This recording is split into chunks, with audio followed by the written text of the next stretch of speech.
Peut-on vraiment faire toute son installation électrique dans un van ou dans un fourgon avec ce type de batterie? Comment brancher tout son équipement électrique sur ce genre de batterie? Et comment switcher automatiquement de la recharge de l'alternateur et du panneau solaire? Ça, c'est du jamais vu sur YouTube. On va voir tout ça dans cette vidéo.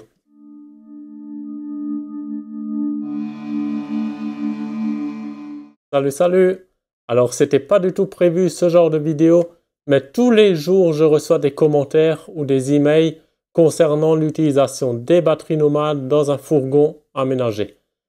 Il y en a beaucoup qui ne se sentent pas capables de faire toute une installation électrique, par exemple comme j'ai fait en Victron ou en autre marque avec tous les éléments séparés. Donc, est-ce qu'une batterie nomade, ça peut être une alternative pour ces gens-là?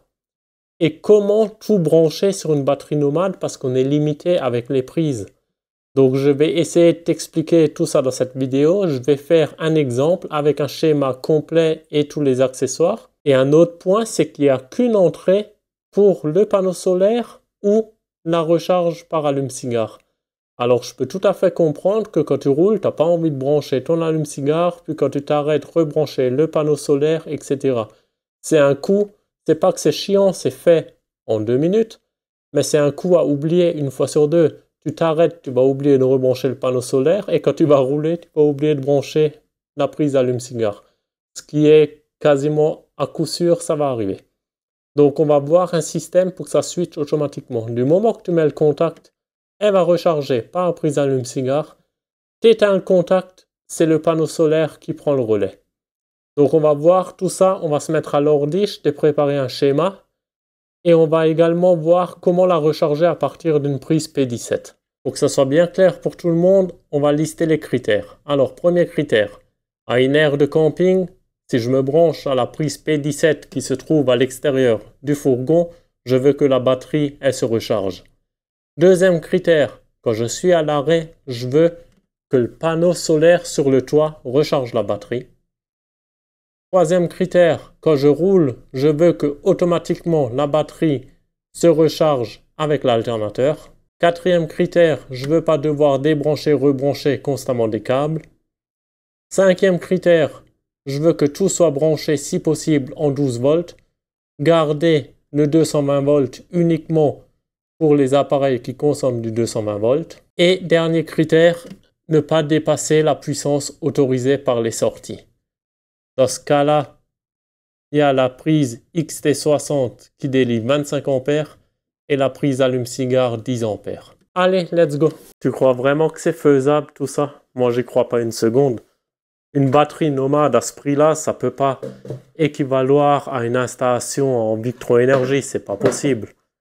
Ça vaut rien les batteries nomades. Alors on va commencer par le plus simple, c'est-à-dire recharger la batterie nomade à partir de la prise P17. Alors pour rappel, la prise P17, c'est la prise que tu mets à l'extérieur sur la tôle de ton fourgon, sur laquelle tu vas te brancher quand tu as une aire de camping pour que tu n'aies pas de câble qui passe sous la porte, etc.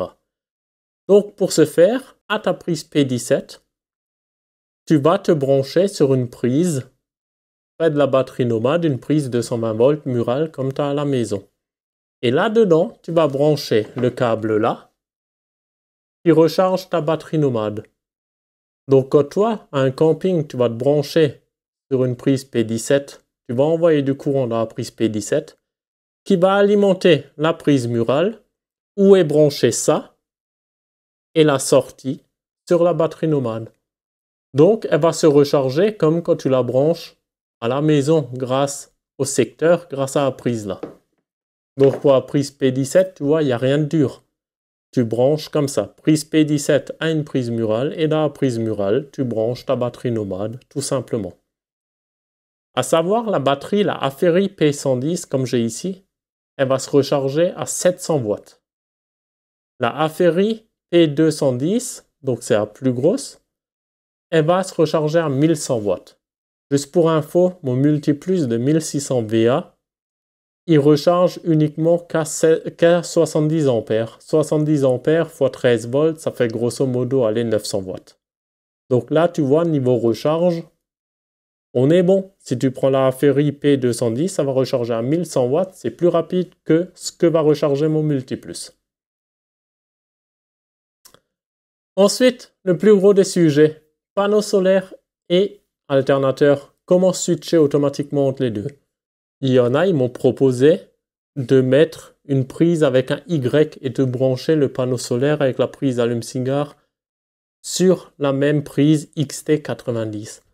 Mais non, il faut surtout pas faire ça parce qu'un panneau solaire, c'est entre 20 et 40 volts et la prise 12 volts, et la prise allume-cigare, c'est du 12 volts. Donc ce que tu vas faire, c'est que tu vas envoyer du 20, 30, 40 volts dans la prise allume-cigare de ta voiture. Et là, bonjour les dégâts. Donc ne surtout pas faire ça, ça ne fonctionne pas. Tu ne peux pas brancher panneau solaire sur une prise USB de voiture et le tout à la batterie nomade. Donc ça, t'oublies, ça ne fonctionne pas. Mais là, on va utiliser un relais de forte puissance qui accepte jusqu'à 250 ampères. Au moins, on est sûr, il tiendra à vie celui-là.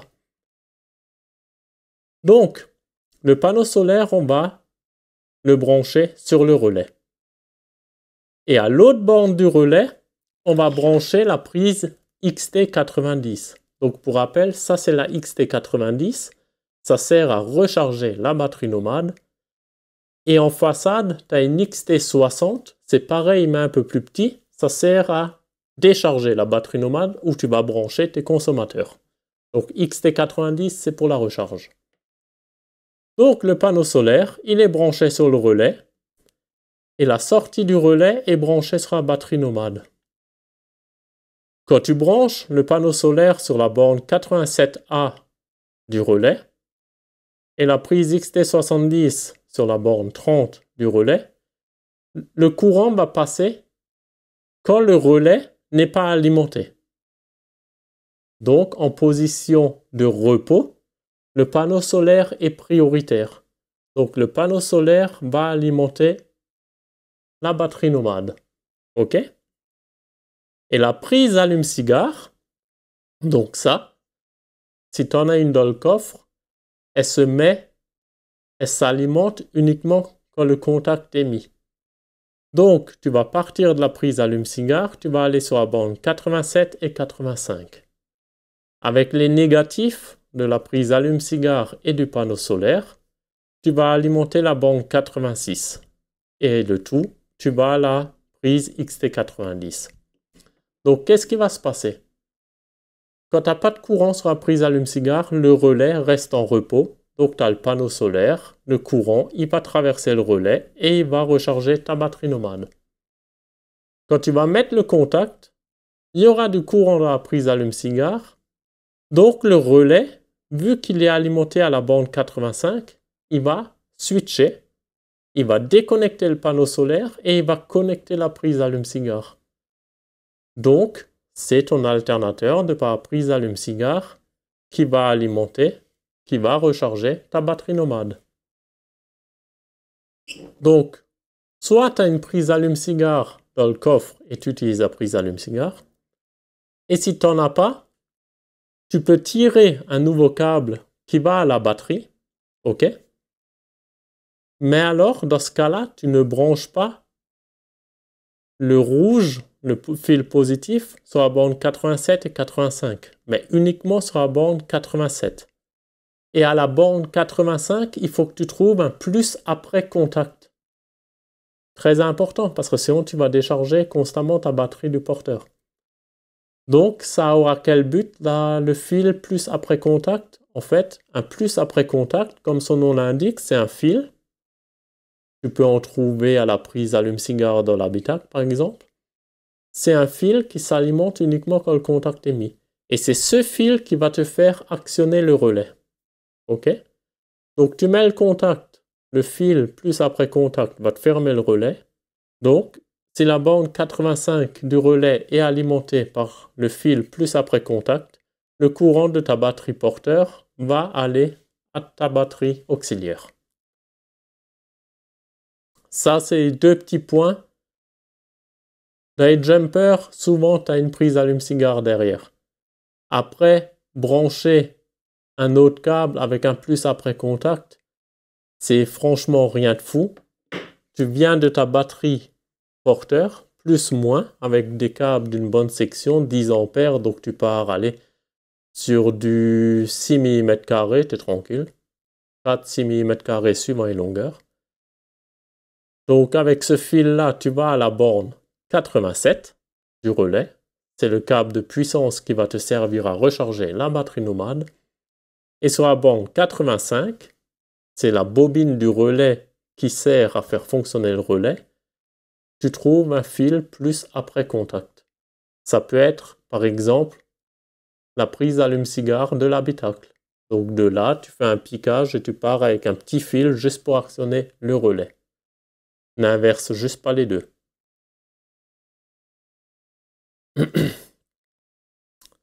Donc voilà, là on a vu comment recharger sur la prise P17 avec le panneau solaire et automatiquement avec la prise allume-cigare en roulant. Donc, combien on va recharger? Avec le panneau solaire, c'est maximum 500 watts. Il faut un panneau solaire qui délivre entre 11,5 et 50 volts. Un maximum 500 watts. Et avec la prise allume-cigare, c'est maximum 120 watts. La batterie, elle va se brider, elle va tirer max 120 watts. Donc si maintenant tu es dans un pays chaud, tu roules dans un désert, c'est plus rentable de laisser activer le panneau solaire et pas passer sur l'alternateur. Donc ce que tu peux faire, c'est que tu peux mettre un interrupteur sur la borne 85. Donc en fait, là, l'interrupteur, tu pourrais mettre par exemple automatique ou priorité au solaire. Donc si tu le mets en automatique, ça va switcher automatiquement. Tu allumes le moteur, c'est la prise allume-cigare qui est prioritaire. Et si tu le mets en manuel, tu coupes le fil 85. Donc du coup, ça va rester sur le panneau solaire. Ça, c'est une petite amélioration possible. Ensuite, pour tes consommateurs, j'ai eu un commentaire. Qu'est-ce qu'il veut brancher dessus?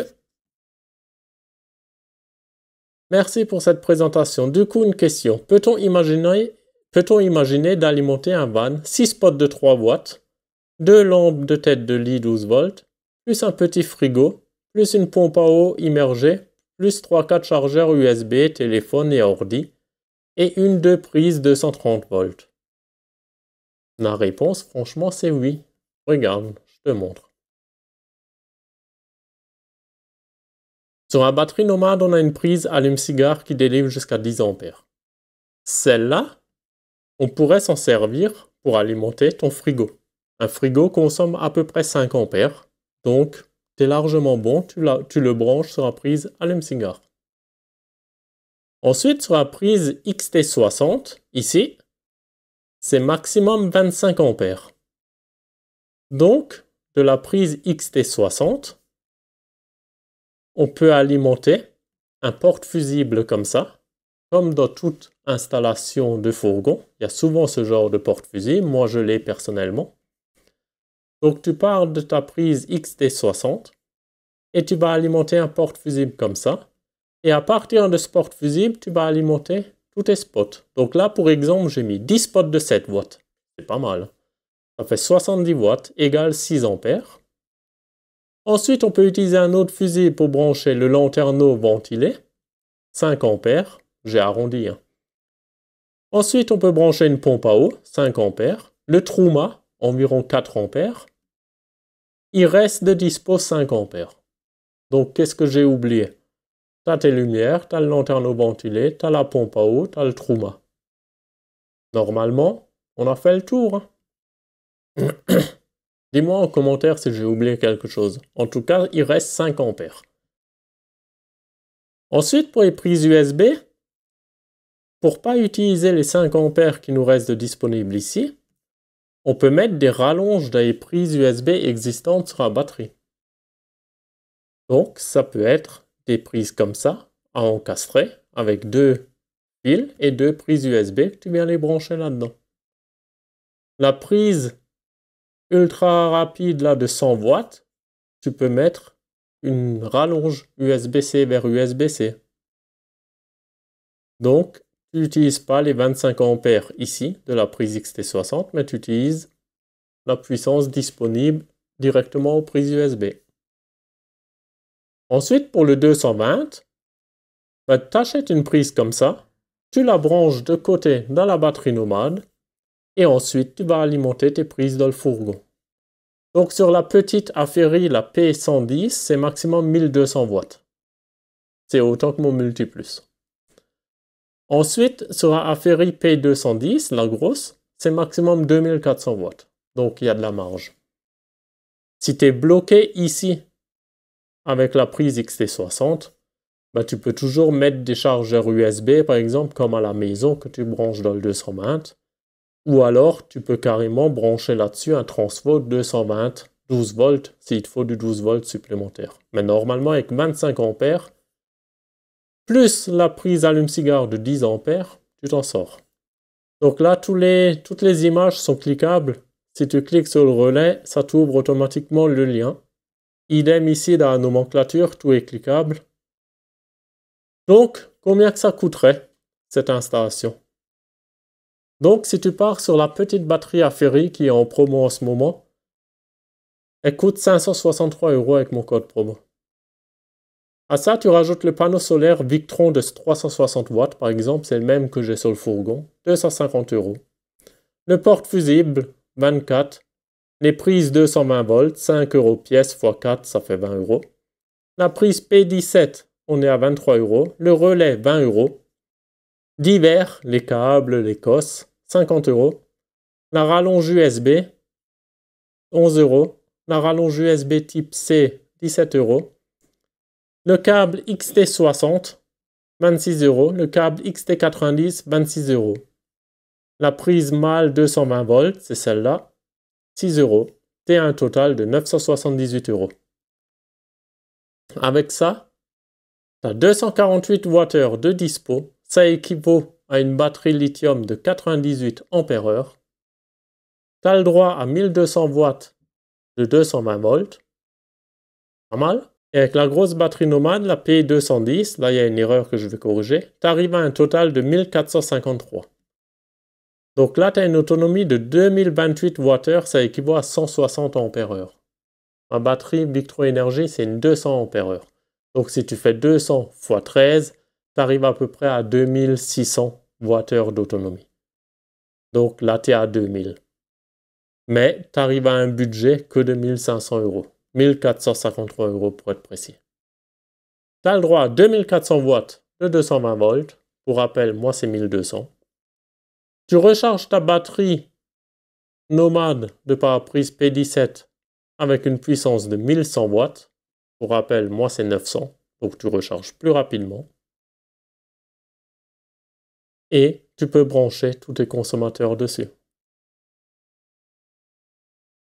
Voilà. Là, avec le relais, dites-moi ce que vous en pensez, mais franchement, ça peut être pratique. Tu roules, c'est l'alternateur qui te recharge la batterie. Tu t'arrêtes, c'est le panneau solaire qui recharge ta batterie. Tu n'as rien à brancher, rien à débrancher. Et là, à partir du porte-fusible, c'est comme toute n'importe quelle autre installation. Tu mets ton fusible bien calibré en fonction de ta section de câble qui viendra après et tu branches tes consommateurs. Tout ça, ça ne change pas.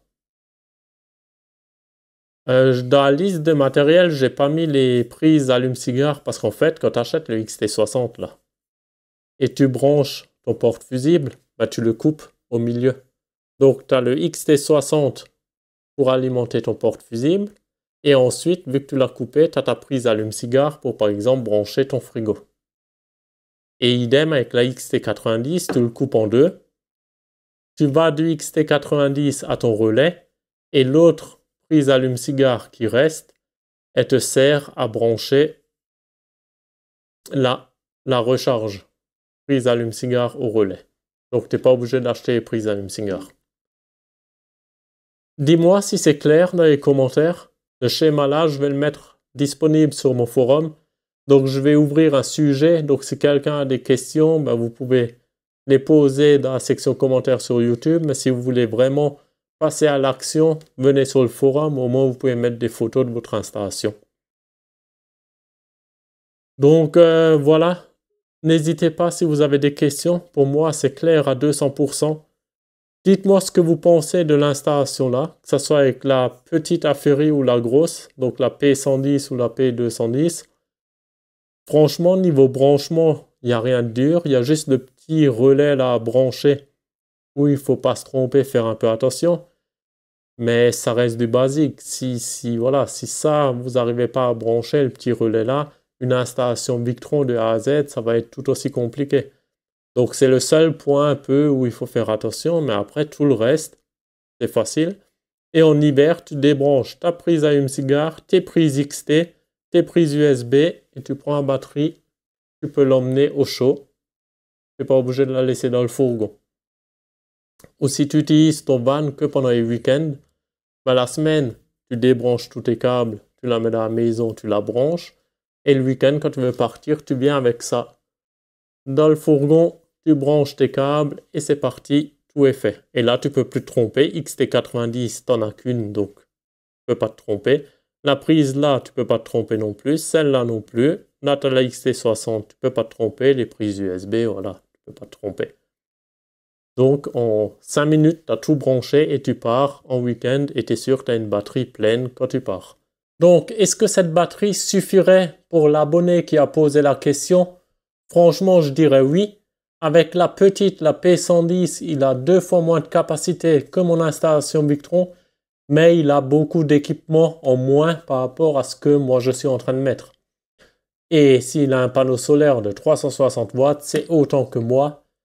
Voilà, avoir une grande réserve, si tu n'as pas de panneau solaire qui compense, la réserve c'est juste un délai avant de finir à sec. Il faut pouvoir produire plus que ce que tu consommes, et ça c'est l'idéal. Avoir une grande réserve mais rien produire, quoi qu'il arrive, tu vas finir à sec. Ensuite, il m'a précisé dans un autre commentaire que ça serait que pour les petites vacances et les week-ends, donc il ne vit pas l'année dedans. Après, est-ce que je regrette mon installation Victron? Non, clairement pas. J'aime énormément bricoler, j'aime mettre des gadgets à gogo. Si tu me suis dans les vidéos, tu le vois très bien que voilà, j'en installe des choses tous les jours, un truc en plus, donc voilà. Mais pour un petit van et tout, je me répète, franchement, c'est la solution idéale. Et pour tous ceux qui ne savent pas bricoler. J'ai reçu récemment des photos d'un abonné, le pauvre, je le plains. Il a laissé faire son installation par un pro. Il est franchement mal tombé. Tous les pros ne sont pas comme ça, heureusement. Mais si tu verrais les cosses et tout, comment que c'est serti, des fils nus, des fils coupés, branchés à rien, un carnage complet. Alors si tu sais pas faire et au final avoir du travail mal fait comme ça, autant partir là-dessus clairement. Bon, je ferme la parenthèse. Actuellement, elles sont vachement en promo. Elles sont à moins 30%, un truc comme ça pendant à peu près 10 jours. Plus mon code promo qui te donne encore 6% supplémentaire. Actuellement, franchement, la grosse, elle est à moins de 1000 €. La petite, elle dépasse à peine les 500. Donc franchement, si t'en veux une, c'est le moment. Je dis ça, je dis rien. Sur ce, à plus. Allez, ciao, ciao.